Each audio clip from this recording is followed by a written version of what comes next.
ಠಾಣೆಯಲ್ಲಿ ಇಟ್ಟಿದ್ದೇ ತಪ್ಪು ಅಂದರೆ ಆ ಮೆಜಾರಿಟಿ ಏರಿಯಾದಲ್ಲಿ ಬಂದರೆ ಯಾರೋ ಸಮ್ ಕಮ್ಯುನಿಟಿ ಅವರ ಮೆಜಾರಿಟಿ ಏರಿಯಾದಲ್ಲಿ ಬರುತ್ತೆ. ಆ ಮೆಜಾರಿಟಿ ಏರಿಯಾದಲ್ಲಿ ಬರೋದ್ರಿಂದಾಗಿ ಆ ಠಾಣೆಯಲ್ಲಿ ಇಟ್ಟಿದ್ದೇ ತಪ್ಪು ಅಂದರೆ ಮೆಜಾರಿಟಿ ಏರಿಯಾಕ್ಕೆ ಈ ದೇಶದ ಸಂವಿಧಾನ ಅಪ್ಲೈ ಆಗಲ್ವಾ? ಈ ನೆಲದ ಕಾನೂನು ಅಪ್ಲೈ ಆಗಲ್ವಾ? ಅವ್ರಿಗೆ ಕಾನೂನಿನ ಪಾಠ ಹೇಳಬೇಕಾ? ಅಂದರೆ ಅವ್ರಿಗೆ ಕಾನೂನಿನ ಪಾಠ ಹೇಳಬೇಕಾ? ಕಾನೂನು ಎಲ್ರಿಗೂ ಒಂದೇ ಅನ್ನುವಂಥ ಸಂದೇಶ ಕೊಡಬೇಕಾ? ಅಥವಾ ಅವ್ರ ಮೆಜಾರಿಟಿ ಏರಿಯಾದಲ್ಲಿ ಆ ಸ್ಟೇಷನಲ್ಲಿ ಇಟ್ಟಿದ್ದೇ ತಪ್ಪು, ಪೊಲೀಸರದೇ ಅಪರಾಧ ಅಂತ ಬಿಂಬಿಸ್ಬೇಕಾ? ಒಬ್ಬರು ಪ್ರಮುಖ ಸಚಿವರು ಕೊಟ್ಟ ಹೇಳಿಕೆ, ನೀವು ಆ ಠಾಣೆಯಲ್ಲಿ ಇಟ್ಟಿದ್ದೇ ತಪ್ಪು, ಯಾಕೆಂದರೆ ಅದು ಮೆಜಾರಿಟಿ ಏರಿಯಾದಲ್ಲಿ ಬರುತ್ತೆ. ಅಂದರೆ ಮೆಜಾರಿಟಿ ಏರಿಯಾ ಆದ ತಕ್ಷಣ ಕಾನೂನು ಅಪ್ಲೈ ಆಗಲ್ಲ ಅಲ್ಲಿಗೆ ಅಂತ ಇವರು ತೀರ್ಮಾನ ಮಾಡಿಬಿಟ್ಟಿದ್ದಾರಾ? ಹಾಗಾದ್ರೆ ಎಲ್ಲಿಗೆ ಬಂತು? ನಮ್ಮ ಸಂವಿಧಾನದಲ್ಲಿ ಏನಾದ್ರು ಆ ಥರ ಡಿಸ್ಕ್ರಿಮಿನೇಟ್ ಮಾಡೋದಕ್ಕೆ ಅವಕಾಶ ಇದೆಯಾ ಸಭಾಪತಿಗಳೇ? ನೀವು ಈ ಬಗ್ಗೆ ಸರ್ಕಾರದ ಸ್ಟ್ಯಾಂಡ್ ಹೇಗೆ ಅಂತ, ಕ್ರಿಮಿನಲ್ಗಳು ಅವರಿಗೇನು ಸಂದೇಶ ಕೊಡಬೇಕು? ನೋಡಿ, ನಾನು UP ಅಂತ ಒಂದು ದೊಡ್ಡ ರಾಜ್ಯ, ಕರ್ನಾಟಕ ಕಾನೂನು ಸುವ್ಯವಸ್ಥೆ ದೃಷ್ಟಿಯಿಂದ ಕಂಪೇರ್ ಮಾಡಿದ್ರೆ ಬೇರೆ ರಾಜ್ಯಗಳಿಗೆ ನಾವು ಫಾರ್ ಬೆಟರ್. ಈ ನೆಲದಲ್ಲಿ ಕಾನೂನಿಗೆ ಗೌರವ ಕೊಡುವಂಥ ವ್ಯವಸ್ಥೆ ಉಳಿದ ರಾಜ್ಯಗಳಿಗಿಂತ ಹೆಚ್ಚಿದೆ ಈ ನೆಲದಲ್ಲಿ. ಇನ್ನೂ ವಿಶೇಷವಾಗಿ ಭಾಳ ದೊಡ್ಡ ಪ್ರಮಾಣದ ದೊಂಬಿ ಇತ್ಯಾದಿ ಎಲ್ಲ ಬೇರೆ ಉತ್ತರದ ರಾಜ್ಯಗಳಿಗೆ ಹೋಲಿಸ್ಕೊಂಡ್ರೆ ಕಡಿಮೆ ಇರುವಂಥದ್ದು. ಕೋಮುಗಲಭೆಗಳು ಕೂಡ ಭಾಳ ಕಡಿಮೆ ಇರುವಂಥ ರಾಜ್ಯ ಇದು. UP ಅಂತ ರಾಜ್ಯವನ್ನು ಅಲ್ಲಿ ತಹಬದಿಗೆ ತಂದಿದ್ದು ಅಲ್ಲೇ ಡ್ರಾ ಅಲ್ಲೇ ಬಹುಮಾನದಿಂದ. ಅದು ಕೆಲವ್ರ ದೃಷ್ಟಿಯಲ್ಲಿ ಇದು ಸರಿಯಲ್ಲ ಅಂತ ಅನಿಸಿರ್ಬೋದು, ಆದರೆ ಕಾನೂನನ್ನು ಪಾಲಿಸುವಂತೆ ನೋಡ್ಕೊಳ್ಳೋದಕ್ಕೆ ಒಂದು ಸಂದೇಶ ಕೊಡಬೇಕಾದಂಥ ಅನಿವಾರ್ಯತೆನಲ್ಲಿ ಆ ಮೆಸೇಜ್ ಕೊಟ್ಟರು. ಆ ಮೆಸೇಜ್ ಕೊಟ್ಟಿದ್ದರಿಂದ ಈಗೆಲ್ಲ ಅಪರಾಧಿಗಳು ಭಯಭೀತರಾದರು.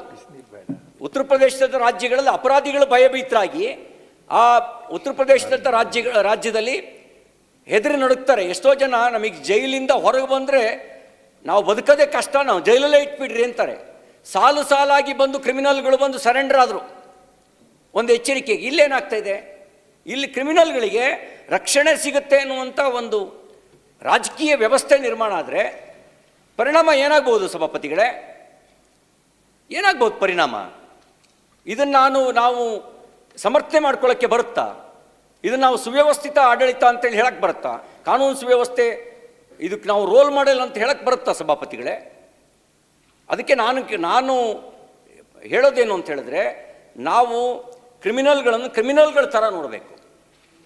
ಕ್ರಿಮಿನಲ್ಗಳನ್ನು ವೋಟ್ ಬ್ಯಾಂಕ್ ಆಗಿ ನೋಡಬಾರ್ದು.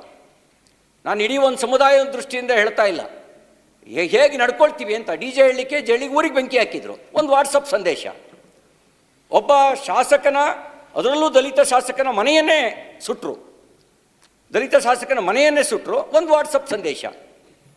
ಪೊಲೀಸ್ ಠಾಣೆ ಬೆಂಕಿ ಹಾಕಿ ಸುಟ್ಟರು.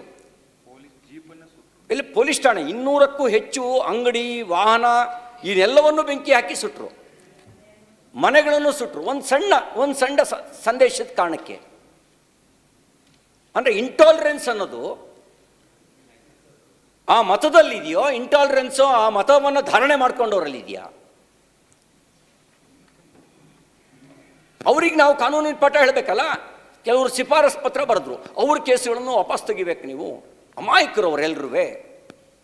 ಇನ್ನು ಕೆಲವರು ಭಾಳ ಜವಾಬ್ದಾರಿ ಸ್ಥಾನದಲ್ಲಿ ಇರ್ತಕ್ಕಂಥವ್ರು, ಅಲ್ಲಿ ಯಾರ್ಯಾರು ಕೇಸ್ ಹಾಕ್ಸ್ಕೊಂಡಿದ್ದಾರಲ್ಲ ಅವರೆಲ್ಲರ ಯೋಗಕ್ಷೇಮವನ್ನು ವಕೀಲರು ಫೀಸ್ನಿಂದ ಮೊದಲುಗೊಂಡು ಅವ್ರ ಮನೆಯ ವ್ಯವಸ್ಥೆವರೆಗೂ ನೋಡ್ಕೊಳ್ತಾ ಇದ್ದಾರಂತೆ. ಅವ್ರ ಜವಾಬ್ದಾರಿ ಸ್ಥಾನದಲ್ಲಿದ್ದಾರೆ. ಏನು ಸಂದೇಶ ಹೋಗುತ್ತೆ? ಅದಕ್ಕೆ ಈ ಲವ್ ಜಿಹಾದ್ ಹೆಚ್ಚಾಗಿರೋದಕ್ಕಿರ್ಬೋದು, ಗೋ ಹತ್ಯೆ ಮತ್ತು ಗೋ ಕಳ್ಳತನಗಳು ಹೆಚ್ಚಾಗಿರೋದಕ್ಕಿರ್ಬೋದು, ಕೊಲೆ, ದರೋಡೆ ಈ ಪ್ರಕರಣಗಳು ಜಾಸ್ತಿ ಆಗಿರೋದಕ್ಕಿರ್ಬೋದು, ಅತ್ಯಾಚಾರ ಪ್ರಕರಣಗಳು ಹೆಚ್ಚಾಗೋದಕ್ಕಿರ್ಬೋದು, ಪೊಲೀಸ್ ಠಾಣೆ ದಾಳಿಗಳು ಹೆಚ್ಚಾಗೋದಕ್ಕಿರ್ಬೋದು, ಪೊಲಿಟಿಕಲ್ ಲಿಂಕು ಇರ್ಬೋದೇನೋ ಅನ್ನೋದು ನನಗೆ ಅನುಮಾನ. ಕೆಲವು ಸಂದರ್ಭದಲ್ಲಿ ಬಾಲ ಮುದ್ರಕೊಂಡಿದ್ದವ್ರು ಈಗ ಯಾಕೆ ಬಾಲ ಬಿತ್ತಾರೆ? ಈಗ ಬಾಲ ಬಿಚ್ಚೋದಕ್ಕೆ ಕಾರಣ ಏನು?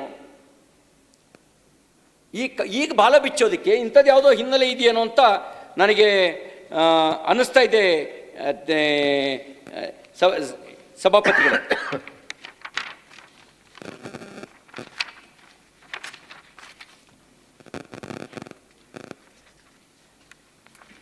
ಪೊಲೀಸರ ಟಾರ್ಗೆಟ್ ವಾಹನಗಳಿಗೆ ಕಲ್ಲೇಟ್, ಇದು ನನ್ನ ಸ್ಟೇಟ್ಮೆಂಟ್ ಅಲ್ಲ, ವಿಜಯವಾಣಿ ಪತ್ರಿಕೆ ಬರೆದಿರ್ತಕ್ಕಂಥದ್ದು. ಠಾಣೆ ಮೇಲೆ ಪೂರ್ವ ಯೋಜಿತ ದಾಳಿ.